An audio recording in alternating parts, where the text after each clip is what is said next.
whether you can win the debate or not is irrelevant. But when you attack the person's choice and you judge that person, not only the choice, this is, I think, where we're seeing in some cases an impasse, and where these wars have risen to a whole new level of rudeness and viciousness and fierceness, ferocity. And there's no fierceness, ferocity. Yeah. So give me a sense of what that brings up to you as you hear me describe it this way. Well, it brings me back to humility. And so I think I mentioned that I like the technology of Buddha and the message of Jesus. I think we need to practice mindfulness so that we notice the Buddhist way of just noticing what's happening in our system. And when we notice the fear and the anger and the grief, is to bring compassion to ourselves first.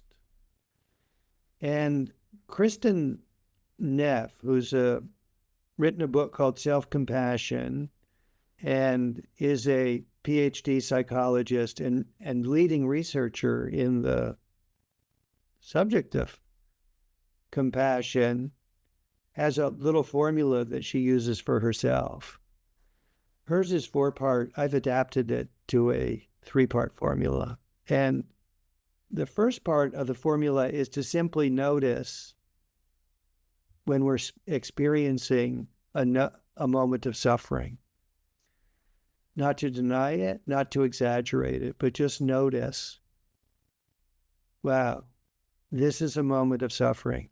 When I look at the American political landscape, I'm feeling I am suffering. And then the second step is to say, suffering is part of being human.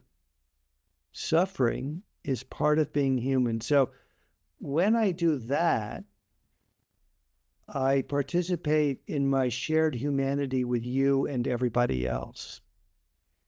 And notice what that does. That connects us to everybody else. Suffering is part of being human. So I am human, and I am part of the human family. So we've got a big circle of we here.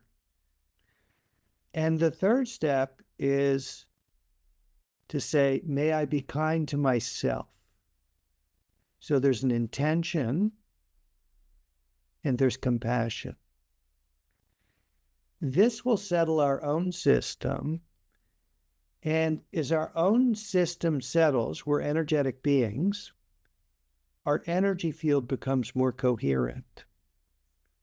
And we stop contributing to the problem, and we start moving towards the solution.